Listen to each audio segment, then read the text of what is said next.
Welcome back to the Masters of the Universe Classics Director's Commentary with your host, me, Scott, Toy Guru Neitlich, brand manager for most of this line.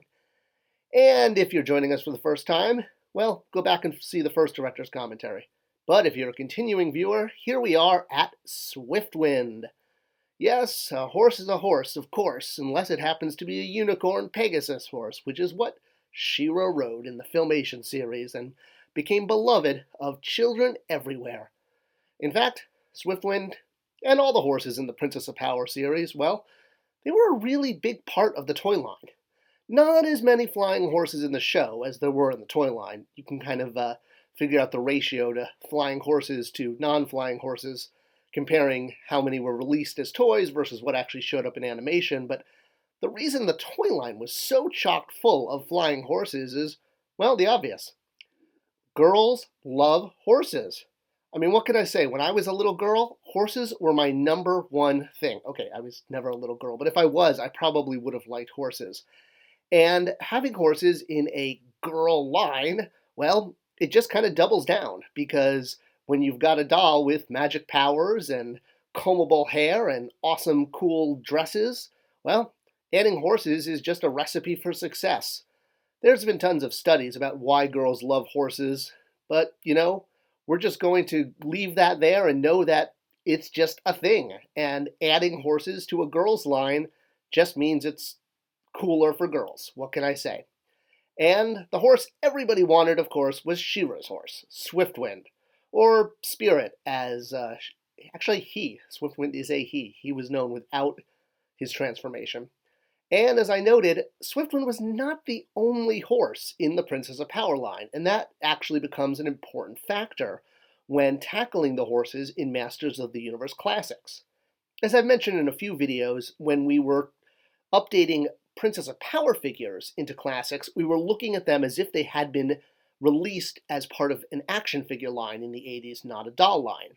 So Swiftwind originally came in a closed box with She-Ra riding high on his back, and was pink because, it was a girls' line. The girls group, the boys group originally developed She-Ra as an action figure line because 40% of He-Man sales were to girls.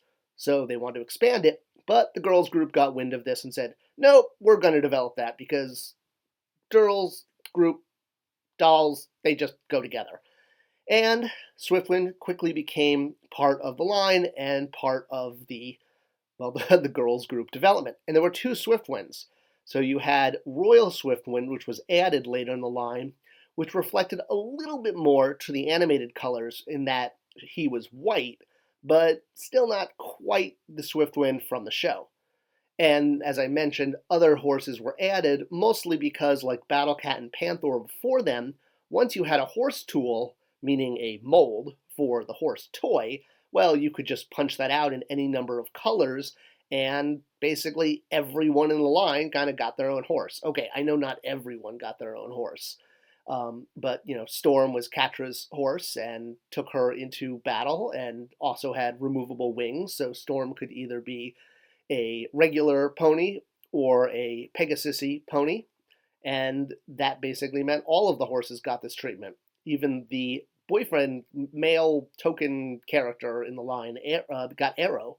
So, Bo got Arrow, and Arrow flew because, you had the horse, you had the tool to make it into a Pegasus, and that was how they did it. The wings were attached to the saddle back in the day. They didn't plug into the side of the horse, so it was pretty easy to just remove the saddle. The wings would then come off with the saddle, and now you had a horsey instead of a Pegasus. And of course, Twilight Sparkle was ridden by nobody because nobody puts Twilight Sparkle in a corner. Alright, so year 2, the horses were actually given an upgrade as crystal horses. It was part of the mini-comic storyline, and it had a whole background into it itself.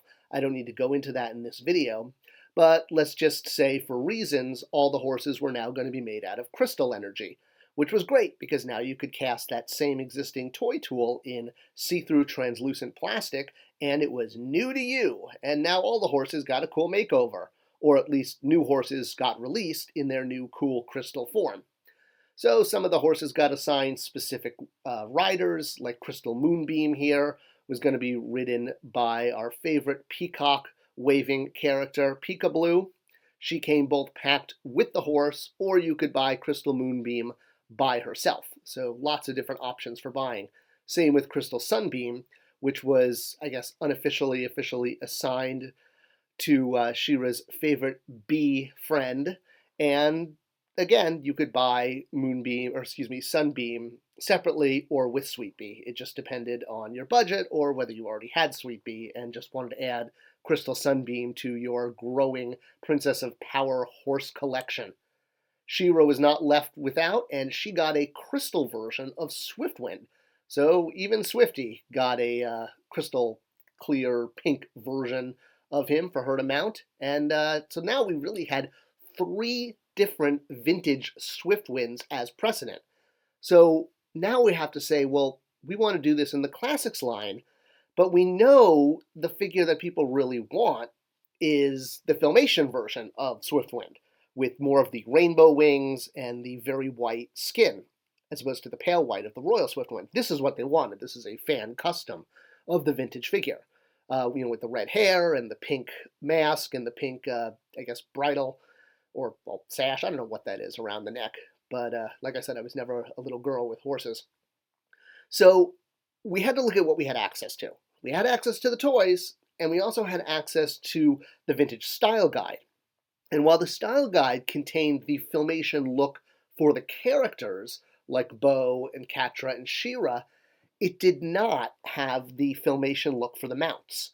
So Catra, for example, here riding either Claudine or here she is on Storm, Storm was still done in the toy look.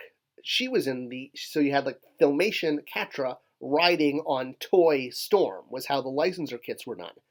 So because we could only legally access either the vintage toys or the vintage style guide, we did not yet have access to Filmation. We had to look at which version from the pool of designs we had access to. So the 2 Swiftwinds that showed up in the licensor kit was, again, Royal Swiftwind and the Standard Swiftwind. So either Swiftwind with pink skin, do horses have skin? Pink skin or white skin, but even with the white skin, the wings were not the same color as Filmation, and the mask and the bridle, or whatever goes around her neck, was not the same color. So this was a little limiting because we knew fans were going to want the Filmation version, but we couldn't quite do that. And in the end, we said, all right, well, we've got the original version of Swiftwind, which is pink with pink and gold wings. And then we have Royal Swiftwind, which is white with pink and gold wings with brighter pink hair. And we honestly weren't sure which version we should do because these were the ones we had access to. Of course, we could have done the crystal version, but that's really not the version of Swiftwind you want to go out with. That might have been a refresh down the line. And I'll get there in a moment. We did have plans for the crystal horses. So in the end, we decided to let fans decide. At San Diego Comic-Con, we rolled out a fan vote where fans would be able to come to the booth and vote Classic Swiftwind or Royal Swiftwind. Neither one was quite Filmation look, but this is what we legally had access to. And believe me, we looked everywhere. We uncovered no stone. We left no stone uncovered. There we go. I can speak today. And we said, all right, fans, what do you want? And overwhelmingly, Royal Swiftwind did win, which was, I guess, closer to Filmation, even though it wasn't exactly Filmation. And we knew this wasn't exactly what fans wanted, but like I said, we had to work within the legal boundaries that we had since we didn't have access to Filmation at the time. So here is kind of a fan custom of what Royal Swiftwind could have looked like had we done this version. And you're probably about to say, well, wait a minute, you said you were doing this version. Why didn't you do this version? Well, there's a reason for that. But this is the version that won the fan vote, if you will.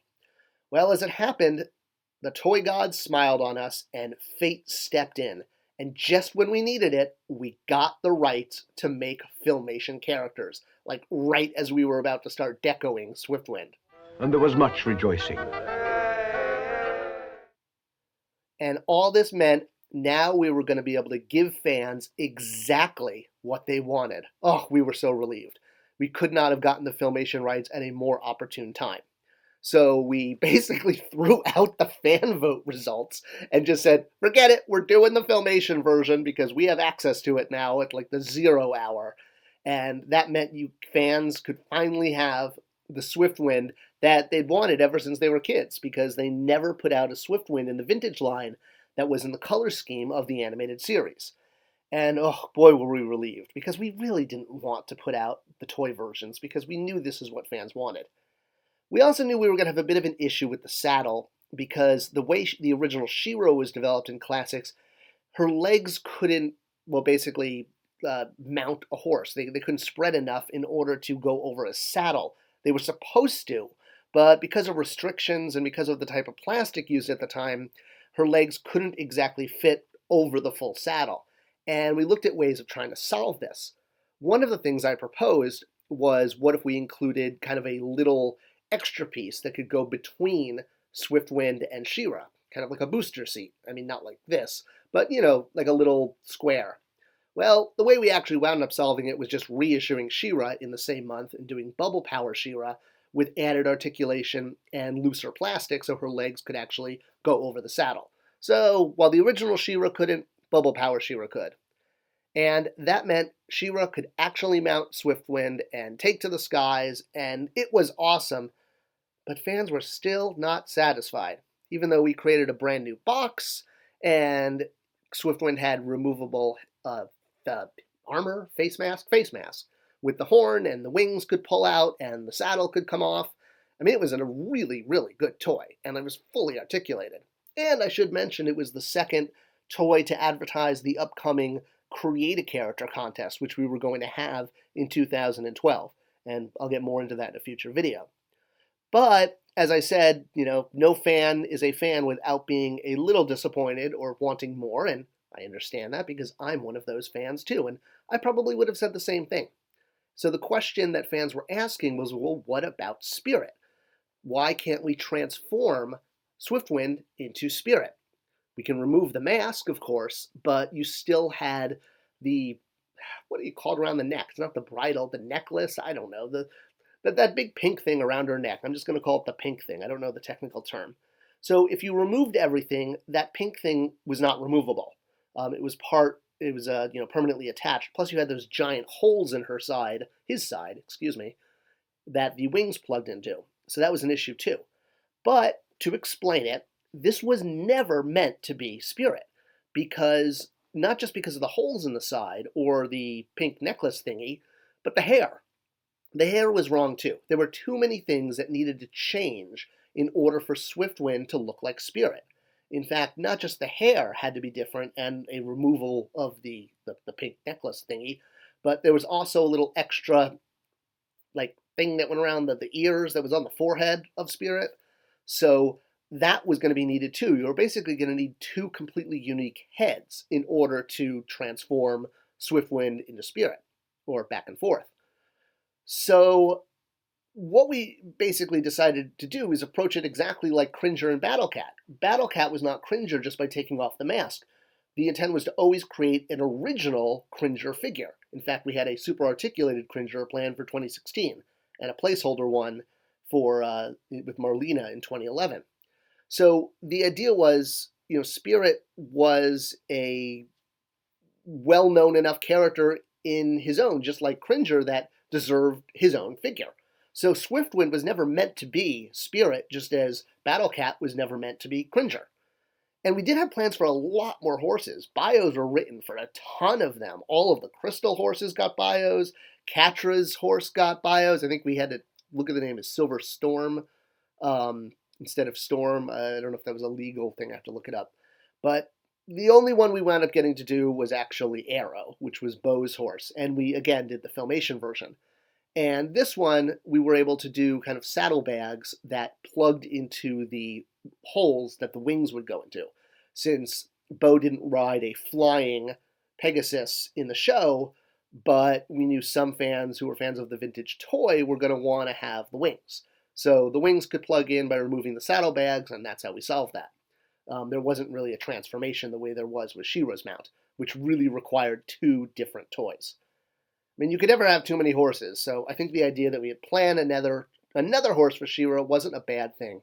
Even though we never got to her, there were more horses, at least in the future. Well, one more at least. It was a good tool. A fully articulated horse. It's an awesome horse toy. Still wish we could have done more. But we did.